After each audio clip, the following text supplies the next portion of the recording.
नमस्कार, आप live cities देख रहे हैं। मैं हूं गरिमा भारती और मेरे साथ सीनियर जर्नलिस्ट ज्ञानेश्वर मौजूद है। बिहार की बात के इस एपिसोड में एक बार फिर से हम चर्चा करने जा रहे हैं बिहार में होने वाले उपचुनाव को लेकर। अब जो चीजें हैं बहुत ज्यादा तेज हो गई है, चाहे तारापुर की बात कर ले या फिर कुशेश्वर स्थान की। ऐसा लग रहा है कि मेला लगा हुआ है। बिहार के जो नेता दिल्ली में रहते हैं, दिल्ली खाली है, पटना में कोई नहीं है और सारे के सारे लोग वहीं जाकर जमा हो गए हैं। आखिर मतलब क्या होने वाला है, इतना ज्यादा क्यों भीड़ लगा के रख रहे हैं? ऐसा लग रहा है कि सरकार भी वहीं से बनेगी और सरकार भी वहीं से गिरने वाली है। इतना ज्यादा एक्साइटेड हो गए हैं सारे नेता। बिल्कुल आप ठीक कर रही हैं गरिमा जी कि जो माहौल है कुशेश्वर स्थान और तारापुर का एक एक गांव ऐसा लग रहा है कि वहां सोमवारी का मेला लगा है। अजनबी चेहरे, पहचान कराने वाले लोग, हाथ जोड़े लोग कह रहे हैं फला हथिन यहाँ के विधायक, यहाँ के मंत्री। और मैंने कल देखा, देखिए अब तो 2 दिन बचे हैं चुनाव प्रचार की। आज तारीख है 26 अक्टूबर। कल लालू यादव भी जा रहे हैं और देखना होगा कि लालू यादव किस तरीके का रंग दिखाते हैं। वैसे आज सुबह हमने तस्वीरें देखी लालू यादव की कि वे सुबह 5 बजे मॉर्निंग वॉक को निकल रहे हैं और हाथ में हंटर लिए हुए, आपने भी देखी होगी, हाथ में हंटर हंटर लिए हुए। तो कल मतलब 25 अक्टूबर को मैं नीतीश कुमार के संबोधन को जो लाइव था मैं सुन रहा था। मुझे यह अनुभव हुआ गरिमा जी कि नीतीश कुमार जी को वहां जो उपस्थित थे, तारापुर का मैं संबोधन सुन रहा था, लोगों के नाम लेने में ही 3 मिनट करीब लग गए। इतने नाम थे, बक्सर वाले, छपरा वाले, मोतिहारी वाले, जहानाबाद वाले, बांका वाले, मतलब पूरा बिहार। मतलब यदि आप आज की तारीख में किसी मंत्री, किसी विधायक या किसी हैसियत वाले नेता को आप पटना में खोजेंगे तो कोई नहीं मिलेगा। इसी तरीके से जेडीयू वाले जो दिल्ली में हैं, जो एमपीज हैं, वो आपको दिल्ली में नहीं मिलेंगे। सभी की ड्यूटी लगा दी गई है एक एक गांव, एक एक पंचायत में। और आपने सच कहा कि तारापुर और कुशेश्वर स्थान का माहौल ऐसा लग रहा है कि अब बिहार की सरकार यहीं से गिरनी है और यहीं से बची रहनी है। अब देखिए लालू यादव आ गए हैं, खेला होवे कह रहे हैं और वे कह रहे हैं कि जो लोग नहीं कर पाए मेरे पीछे में वो मैं कर दूंगा। तो यह और बड़ी लड़ाई होगी। मैंने कल भी कहा था कि यह लड़ाई अब लालू यादव बनाम नीतीश कुमार की हो गई है, सत्ता में बने रहने की और सत्ता से हटाने की मुहिम की। तो माहौल मैं देख रहा था। और देखिए जब लालू यादव या नीतीश कुमार जैसे नेता नाम लेना शुरू करते हैं ना तो बहुत कठिन काम होता है। जो लोग सूची तैयार करते हैं, देखिए जो विधायक हैं, सांसद हैं, उनका नाम तो आना ही होता है, लेकिन जो स्थानीय लोग होते हैं यदि उनमें से किसी का भी नाम छूट जाए तो वे अपना मुंह बना लेते हैं। क्योंकि मुख्यमंत्री और लालू यादव के नाम लेने से ही उनकी रंगदारी तो वहां टाइट होती है। हाँ, तो इसलिए नाम लेना बहुत, तो ऐसा माहौल लग रहा है आप सोच नहीं सकते हैं कि देखिए तारापुर में रहने की कोई जगह नहीं। मैंने पहले भी कहा था कि विवाह मंडप तो, आप, और आप जी, माहौल की चर्चा तो हम लोग कर ही रहे हैं। मैं बिल्कुल यही पूछना चाहती थी कि दिल्ली से लोग आ गए, पटना से लोग चले गए, मतलब हम ये मान सकते हैं कि बिहार के सारे एक्सट्रीम पावर्स कुशेश्वर स्थान और तारापुर में जमा है। लोग रह कहाँ रहे? क्योंकि आपने कहा कि आजकल की जो राजनीति है वो एसी वाली हो गई है और कुशेश्वर स्थान और तारापुर जैसे जगहों पर इतना भी कुछ हाई फाई मुझे नहीं लगता है कि होगा। तो लोग जा कहाँ रहे, रह कहाँ रहे हैं इतने नहीं बड़े बड़े नहीं, मैं नेता लोग? देखिए देखिए मैं भूल गया। दिल्ली और पटना की तो हम बात कर लिए। आपको हम बता दें कि अमेरिका भी तारापुर के चुनाव में इन्वॉल्व हो गया है। अच्छा, अमेरिका से अमेरिका लोग भी, आए? अमेरिका भी अब कैसे इन्वॉल्व हो गया मैंने कल नीतीश कुमार जी के भाषण में ही सुना। मैंने पहले भी बताया कि मेवालाल चौधरी जो पहले दिवंगत हुए और जो विधायक थे, उनके बेटे, 2 बेटे, एक बेटे अमेरिका में रहते हैं और एक बेटे ऑस्ट्रेलिया में रहते हैं। इन्हीं दोनों बेटों में से किसी एक को नीतीश कुमार चुनाव भी लड़ाना चाहते थे, लेकिन वे आकर पिता की विरासत को संभालने को तैयार नहीं हुए। लेकिन जेडीयू के बुलावे पर मेवालाल चौधरी के एक बेटे रवि प्रकाश तारापुर आए हुए हैं और जेडीयू के उम्मीदवार को जीत दिलाने के लिए लगे हुए हैं। तो अमेरिका भी तारापुर में आ गया है, समझ लीजिए। अब वहां कल शकुनी चौधरी के बेटे रोहित चौधरी भी नीतीश कुमार की सभा में जो भी हाल हाल में शामिल हुए हैं। तो अमेरिका, पटना, दिल्ली सब, और जहां जहां जिस गांव में, और हर गांव में देखिए, जहां राजपूत के लोग हैं वहां राजपूत नेताओं को भेजा जा रहा है, जहां पासवान है वहां पासवान नेताओं को भेजा जा रहा है, जहां कुशवाहा है वहां कुशवाहा नेताओं को भेजा जा रहा है, जहां ब्राह्मण है वहां ब्राह्मण नेताओं को भेजा जा रहा है। तो पूरी बात, पूरी जो सरकार है और जो विपक्ष है दोनों वहां। देखिए, अब आपने कहा कि रह कहां रहे हैं, ये बड़ा सवाल। देखिए, तारापुर में तो कुछ है नहीं, और तारापुर में कुछ है नहीं तो विवाह मंडप में कार्यकर्ता रह जा रहे हैं, वहीं पूरी जलेबी बन रही है सुबह सुबह और शाम को खाना मिल रहा है। बगल में जमुई है। देखिए, अब जहां चुनाव होता है वहां आचार संहिता भी लागू हो जाता है, जो सरकारी भवन है वहां तो आप रह नहीं सकते हैं। तो जमुई है, जमुई के सर्किट हाउस में भी अब वे ही लोग भरे पड़े हैं, जेडीयू के नेता और बीजेपी के नेता, जिनका रोज तारापुर आना जाना है। अब सुल्तानगंज में कुछ व्यवस्थाएं हैं, आपको मालूम है कि जब बाबा धाम की यात्रा होती है श्रावण मास में तो लोग वहीं से जल लेते हैं, तो वहां कुछ लोग रह रहे हैं। वहां एक मारवाड़ी धर्मशाला है, वह भी नेताओं से भरा पड़ा है। ठीक इसी प्रकार से लोग भागलपुर चले जा रहे हैं, और तो और लोग देवघर भी चले जा रहे हैं और सुबह सुबह प्रकट हो जा रहे हैं।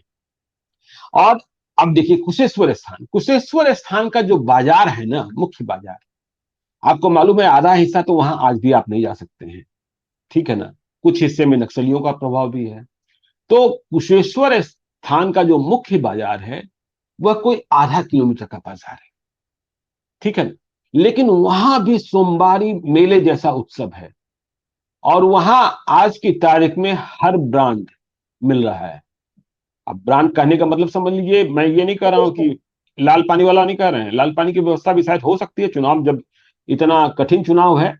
लेकिन इस कुशेश्वर स्थान के बाजार में आपको जिस पार्टी का टोपी झंडा खोजना हो आज की तारीख में वो मिल जाएंगे। वहां बेगूसराय के भी व्यापारी आ गए हैं, सहरसा के भी आ गए हैं, दरभंगा के भी आ गए हैं, मुजफ्फरपुर के भी आ गए हैं।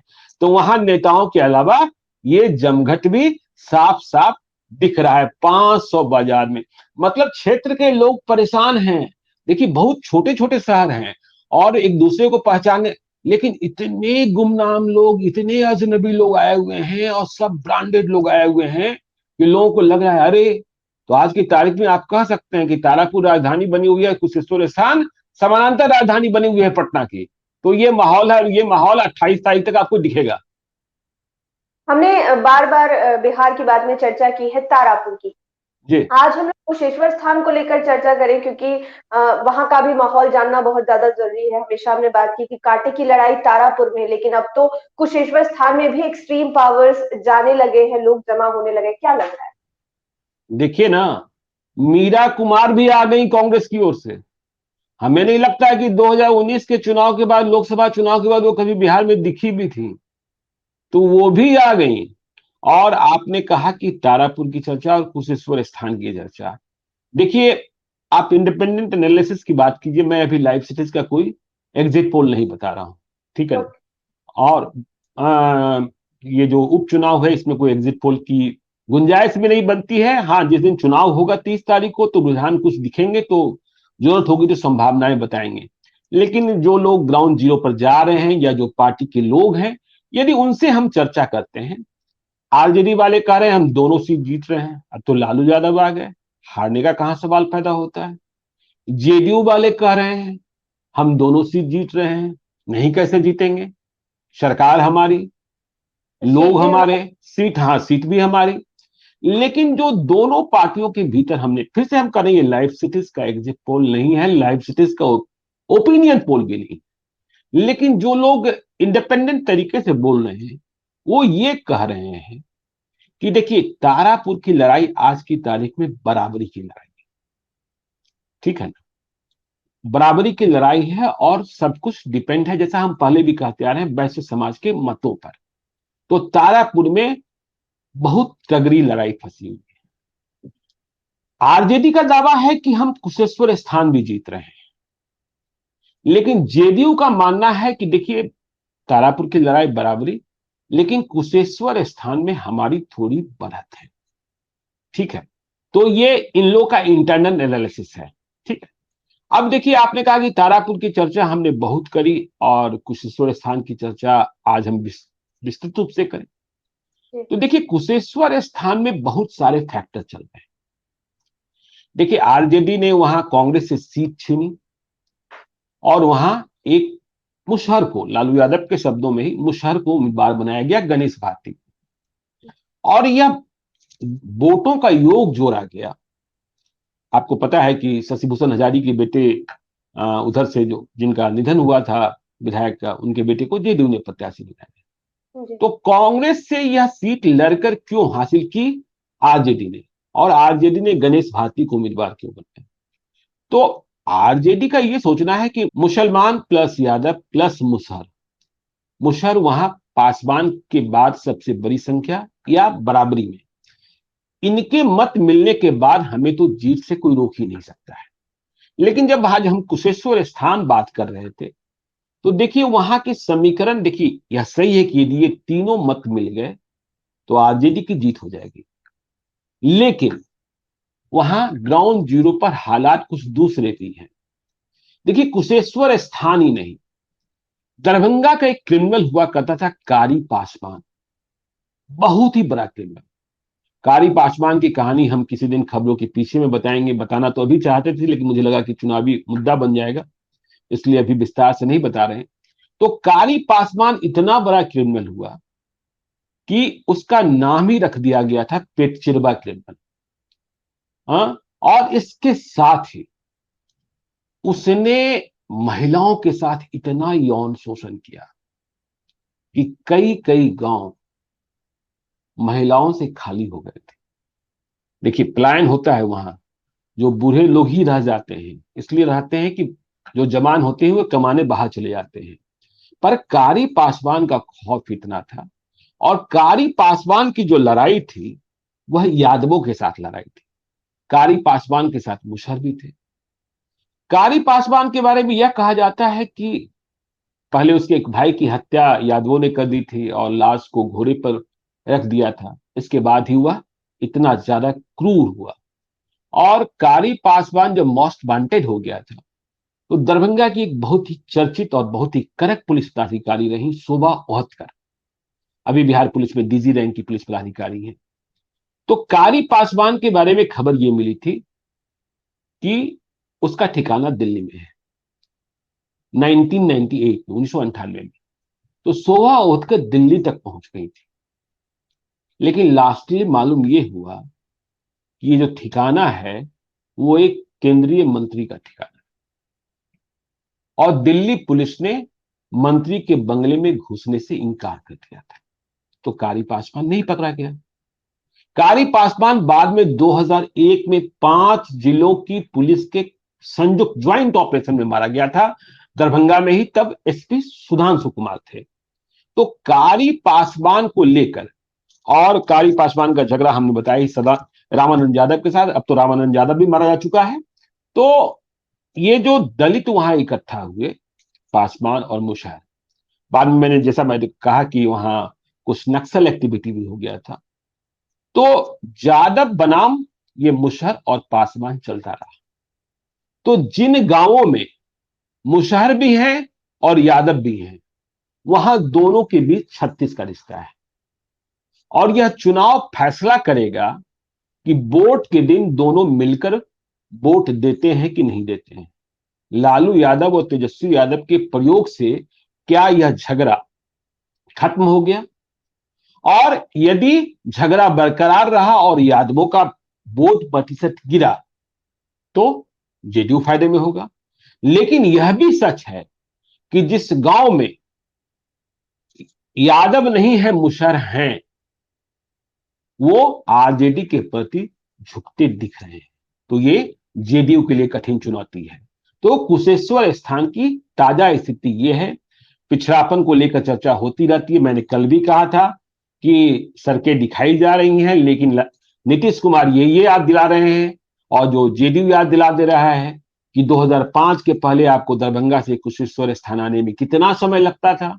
और अब कितने घंटे का समय लग रहा है। आपने कल ही देखा जब विकास पर बात हुई तो नीतीश कुमार जब चुनाव प्रचार से वापस आए थे पटना, तो हेलीपैड पर उन्होंने पटना में हेलीपैड पर कहा, एयरपोर्ट पर ही, कि भाई देखिए विकास हुआ नहीं हुआ, बिजली आई नहीं आई, कि 2005 के पहले बिहार में बिजली की खपत 700 मेगावाट थी और अब बिजली की खपत 6000 मेगावाट है। तो कम है या अधिक है, इस बात का अंदाजा आप स्वयं लगा लीजिए। तो देखिए बिजली, सड़क, पानी, ये चीजें तो हैं ही, लेकिन आप यह भी देख रही हैं कि सब कुछ होने के बाद, यह बिहार की बदकिस्मती है कि आज 2021 में भी हम बिजली, सड़क, पानी से आगे की बात नहीं सोच पा रहे हैं। 2014 के बाद बिहार को कोई एम्स नहीं मिला। 2015 में ही अरुण जेटली ने ऐलान किया था कि बिहार को दूसरा एम्स मिलेगा और 2015 से 2021 हो गया, दरभंगा के बारे में तय भी हो गया, लेकिन कुछ अता पता नहीं, बिहार को कोई सिर्फ ध्यान ही तय देने नहीं वाला। हुआ है, वहां भी कहाँ कोई काम चल रहा है। हाँ हाँ ठीक है, तो आपने देखा ही। लोग चंदा जुटा रहे हैं, ईंट बांट रहे हैं। खैर उससे तो एम्स नहीं बन सकता है ना, लेकिन बिल्कुल। ये हमारी कमजोरी है, आपकी कमजोरी है, बिहारियों की कमजोरी है कि जब चुनाव आता है तो हम सब कुछ भूल जाते हैं। हम इसे याद नहीं रखते हैं कि हमारे पिछड़ेपन की असली वजह क्या है। हम बस इस बात को याद रखते हैं कि हमारी जाति का उम्मीदवार, हमारी कौन? पार्टी की पार्टी, बस इसमें ही उलझे रह जाते हैं। तो इस चुनाव में भी, इस उपचुनाव में भी, जो बहुत ही बड़ा उपचुनाव है, क्योंकि आरजेडी जिस तरीके से दावा कर रहा है कि हम दोनों सीटें जीतेंगे, और यदि दोनों सीटें इन्होंने जीत ली तो बिहार की सत्ता में क्या परिवर्तन देखने को मिलेगा आप समझ नहीं सकते, उम्मीद नहीं कर सकते हैं। और नीतीश कुमार के लिए बहुत ही गंभीर चुनौती सामने आ जाएगी। जीतनराम मांझी जो हैं, उनका जो बार्गेनिंग पावर है वो बहुत अधिक बढ़ जाएगा। तो इसलिए यह चुनाव जो है, जैसा सचमुच मैंने कहा कि अमेरिका, दिल्ली, पटना, पूरी बिहार सरकार आपको आज की तारीख में तारापुर और कुशेश्वर स्थान में ही दिखाई दे रही है। जो लालू यादव इतने बीमार थे, अब लालू यादव कह रहे हैं कि मैंने जैसे ही पटना में अपने लोगों को देखा, एकदम हम बिल्कुल तंदुरुस्त हो गए। हाँ, अब सुबह 5 बजे आप सोच रहे हैं हंटर लेके सड़क पर निकल रहे हैं। कल एक पूर्व मंत्री की बेटी गई थी मुलाकात करने, वो मास्क लगाई हुई थी। लालू यादव तो अपने पुराने परिचित अंदाज में रहते हैं। उन्होंने कहा का पहन के आयल बरा, हाँ का पता चली कि तू रोबत रहा कि हंसत रहा। हाँ हाँ, तो ये सब मत करा।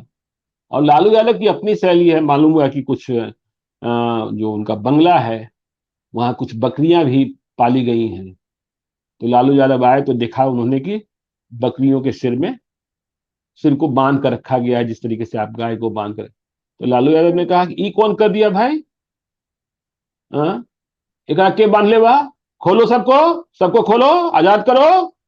हाँ, और किसी को प्रॉब्लम हो तो जिधर हम सोते हैं उधर ही बकरियां घूमेंगी, चरेंगी, इसको क्यों बांध के रखा है। तो लालू यादव अपने तेवर में आ जाते हैं, आ गए हैं, दिखाई पड़ रहे हैं, समझे ना। अब बकरियां जो है जिधर तेजस्वी यादव का चैम्बर है उधर भी चढ़ने लगी हैं। हाँ? अब लोग कोई जो पुराने जो पुराने जमाने के जो उनके सेवक हैं, अब नए जमाने में ढल रहे थे, तो उन्होंने देखा कि वो बस झाड़ू लगा करके सफाई हो जा रही है। तो पूछा गया कि अच्छा ये पानी से नहीं साफ करता रहा। हाँ, तो लालू यादव अपने लोगों को, और लालू यादव जानते हैं कि हमको अपना वोट बैंक कैसे ठीक रखना है। तो ये सारी बातें हैं और यह फैसला भी होना, इसलिए हम बार बार कह रहे हैं कि ये लड़ाई जो है अब लालू यादव बनाम नीतीश कुमार की हो गई है। देखना है कि लालू यादव उखाड़ पाते हैं या फिर नीतीश कुमार अपने को बचा पाते हैं, क्योंकि जी नीतीश कुमार के लिए ये 2 सीटें बहुत ही महत्वपूर्ण है। बिल्कुल। अंतिम जीने सवाल। मरने का सवाल है जी। जी, अंतिम सवाल मैं पूछना चाहूंगी। बात जब हम लोग कुशेश्वर स्थान की कर रहे हैं, तो कुशेश्वर स्थान ही वो वजह रही जिस वजह से आरजेडी और कांग्रेस इस उपचुनाव में अलग हो गए, क्योंकि हम्म, कांग्रेस को चाहिए था कुशेश्वर स्थान और वो मिला नहीं। तो हम्म, आपको क्या लग रहा है जिस तरह से कुशेश्वर स्थान में गोलबंदी हो रही है, क्योंकि बात तो केवल नीतीश कुमार और लालू यादव की हो रही है, अगर कांग्रेस की बात करें तो आज पप्पू यादव, रंजीत रंजन, कन्हैया कुमार सब पहुंचे हुए हैं। तो कांग्रेस के में जो भी वोट्स आएंगे कांग्रेस को, वो किसे मदद करने वाले हैं, किसको नुकसान पहुंचाने वाले हैं, आपको देखिए, क्या साफ तौर पर देखिए, मेरा मानना है कि लड़ाई तो बिल्कुल अब आमने सामने की हो गई है। लगता है? और तारापुर में कांग्रेस को जितने मत आएंगे वह नुकसान जेडीयू को पहुंचाएगा। और कुशेश्वर स्थान में भी जितने मत आएंगे वह नुकसान, आप समझ सकते हैं कि कांग्रेस को जितने मत आएंगे वह नुकसान दोनों को बराबर तरीके से पहुंचा सकता है, क्योंकि वहां जो कांग्रेस का मत होता था वह भी आरजेडी की ताकत बनता था। लेकिन जी। तारापुर में जो मत, और आपने देखा भी कि तारापुर में कन्हैया कुमार की सभा में जो लोग आए थे नुक्कड़ सभा में, हमारे रिपोर्टर राजेश ने उसे कवर किया था, लोगों से बातचीत की थी, तो कह रहे थे कि कांग्रेस की सभा में आए हैं लेकिन वोट देंगे आरजेडी को। लेकिन यह भी देखना है, मैंने कहा जात पात, राजेश कुमार मिश्रा अमेरिका से तारापुर आए थे और पिछले 5-6 वर्षों से सेवा ही करते रहे हैं, कितने करोड़ रुपयों की सेवा की है। लेकिन जब चुनाव आया है तो जात की बात ही होगी ना। तो इसलिए लड़ाई तो आमने सामने की मुझे दिख रही है। तो बिल्कुल आपने सही कहा है कि लड़ाई आमने सामने की है, और बिल्कुल ऐसा ही सिनेरियो दिखाई भी दे रहा है। आगे हम लोग इस मुद्दे पर बने रहेंगे जब तक प्रचार प्रसार हो रहा है और जब तक वोटिंग खत्म नहीं हो जाती है। बिहार की बात के इस एपिसोड में फिलहाल इतना ही। आप हमारे साथ बने रहें, हमारे चैनल को सब्सक्राइब करें। ये वीडियो फेसबुक पर देख रहे हैं तो पेज को लाइक करें, साथ ही साथ हमें ट्विटर पर जरूर फॉलो करें। धन्यवाद। धन्यवाद।